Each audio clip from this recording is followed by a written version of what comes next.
What's good then, YouTube? Welcome back to another video here on our channel on the FIFA Analyst. Today, we are going to be talking to you about a formation and tactic to counter the 3-5-2. We've already looked at the 4-2-4, the 4-2-3-1 with your forwards and stay forward. But I've been working on something over the last few weeks, which is going to allow you to play football a little bit more, move the ball around, have some good pass and moving it in that final third, but also to allow against that 3-5-2 as and when you do come up against it, because it is still very strong right now on FIFA 22. If you enjoyed the video, leave a like and subscribe to the channel. Coming over to Twitch stream, twitch.tv/FIFA Analyst.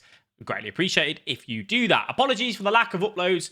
We've been traveling a lot recently. We've been doing lots of commentary work on the E-Serie A, E-Premier League, and so on. Been really enjoying that. Obviously, just means that we're not at home as much for the videos. So, the 3-5-2. First of all, I just want to talk to you about that. It is still strong. It does still work. Obviously, we saw Dammy use it at E-Prem for Norwich and do a fantastic job with it. And it's being used in a lot of pro players' play style at the minute on FIFA 22.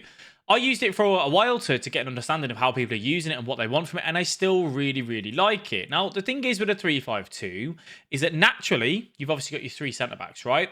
So if you pick up the ball and you can hit on the counter against this formation, that is key to breaking it down. To the right centre-back and left centre-back in the 3-5-2 move out so wide, and they leave the one centre-back in the middle by himself, and that's what we're looking to exploit.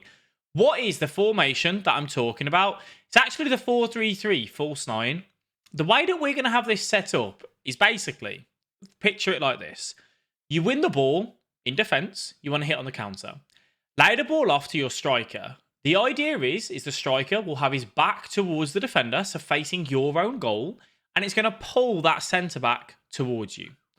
Then what's going to happen is your right winger and left winger will make the runs in between that centre-back, those two centre-backs, along with the right centre-mid and the left centre-mid, creating a big overload. But drawing out that centre-back is crucial. Then you can look for the through balls in behind really effectively and really easily. If you do that, you'll have a good chance. Now, if you don't get that, and say the defender uses the centre-mid instead of the centre-back, then it is just about passing and moving in the final third, taking your time, quick tempo, long range finesses, specifically with your wingers and your right centre mid and left centre mid, and just playing football. And this formation allows you to play football. I can assure you of that. It's a very fun attacking formation. Before I jump into the tactics, let's just quickly talk about what you want from your players. Your wing-backs need to be quick, they need to be strong, they need to be nimble on the ball, as most full-backs tend to be on FIFA 22. You ideally want two centre-backs who are very quick and strong. I don't mind you using a full-back at centre-back if you want to. Just make sure that they're comfortable in sending out the Mbappe towards the wing because of how strong they are, because they're that strong. They've got the pace. They've got the ability to just push the Mbappe, the striker, whoever it is, out towards the wing and wait for your numbers to get back, because you will get caught on the counter in this formation. Your centre defensive mid needs to be an out-and-out defender, a centre defensive mid. I don't want someone here with high work rates, ideally. We want medium-high. They want to be proper defenders. They want to stay back. They want to be the anchor towards your two centre-backs. I use Thiago Mendes, just obviously because what's available to me. The left centre mid and right centre mid, please do not underestimate these here. You need players that are good at getting forward. High work rates, medium, high medium. Work rates are fine. Got pace, got strength, can shoot, and specifically can hit the ball from range with a finesse shot.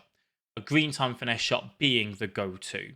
I use Ndombele, and I was using Griezmann actually in the right centre mid role, and I was playing Ben Yedder at centre forward. Now it's Baraya with Griezmann moving into centre forward. Your centre forward, the false 9, the player that is so crucial to this tactic and formation, needs to be able to pass, turn, dribble, shoot, do everything. Nimble on the ball, good on the ball, can hold their own. I use Ben Yedder. Ben Yedder wasn't that great at it. Griezmann certainly suits it better. On the right wing and left wing, you want pace, you want the ability to long-range finesse, 5-star skill moves if possible, 4-star weak foot minimum if possible, and just a typical winger on FIFA 22, really. Choose whoever suits you. If you have your team set up like that, you will get the absolute best from this formation. High stamina on those midfielders, and the fullbacks will also help. So these are the custom tactics that we run. Balanced defensive style, no need for press on, heavy touch, press on, possession, loss. If you're losing a game and chasing a game, then obviously, yes, change it around. But we start off with a very neutral 45 width, 64 depth. You will get caught on the counter. That is going to happen. Please track those through balls using the right stick switch, using that effectively, and you'll be fine. Play the numbers game, allow your men to get back because your fullbacks and centre mids will be pushing up quite heavily in the press. Build-up play is long ball and possession. Why long ball? If you have the opportunity, the idea is that if you play the ball to your striker and you bring that centre-back out, you are then looking for the long ball. You're looking for that through ball in behind. But then when we get into the final third, this is where the chance creation comes into it. This is where we play football and we look to move the ball around, one-touch passing, taking your time, playing the way we're facing. Possession here. Your attackers will show towards you rather than running in behind, and that gives you an option every single time. 25 width because we're looking to exploit the right centre-back and the left centre-back who sit wide in a 3-5-2, and then players in box high at 7 as well. So that's how that lines up on that side of things. Now, for our instructions, the right forward and the left, the right wing and the left wing, stay forward, cut inside, get in behind, get into the box across. Very aggressive, counter-attacking originally to look for those through balls. Obviously, cut inside for that finesse from range, as I spoke about.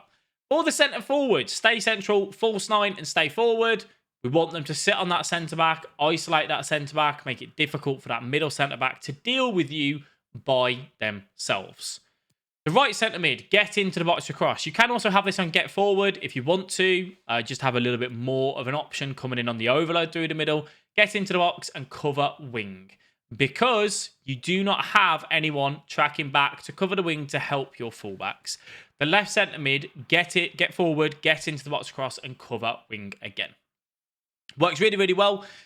Basically, your Barrea and Ndombele here run past the Griezmann all the time in the 18-yard box and they score a lot of goals. Thiago Mendes cut past in lanes, cover centre, stay back while attacking. Now, for the fullbacks, the big thing here is balanced and overlap. We want them going forward. It's a footballing possession. You have so much overload on this. It's so difficult for the 3-5-2 to deal with this when you have your balanced fullbacks. If you want your keeper on comes across his sweeper keeper, feel free to do that if they are capable of doing so. That is how the tactics and the formation sets up. As I said, the crucial part, if you look at like Ndombele, 171 games played for me in his club now, 42 goals, 34 assists. The centre mids are crucial. The wingers are crucial. Having that CDM, if you can, medium-high, being so vital to the formation and tactics, would allow you to just have a very neutral kind of setup. My substitutions I tend to sub on Quaresma for Dembele because stamina's low. I sub on like a Henderson maybe, which I haven't really liked this card too much, if I'm honest with you. I say that. He's done okay with the long-range finesses. And then just, a Mkhitaryan for like the Griezmann or something to have those substitutions as well. It works really well against the 3-5-2. I'm enjoying it. It's been a good footballing formation for us. We went 16-4 with it on the weekend with Ben Yedder slotted in. And we only just completed Killer Uni after the weekend league. We did use this Eric Laporte, who I'm not a massive fan of, if I'm honest with you. But either way, we used him. And he did okay for us. And that was the team and the setup. Let me know what you think of it. Hope you look forward to videos coming on the channel this week. And I'll speak to you in the next one. Bye-bye.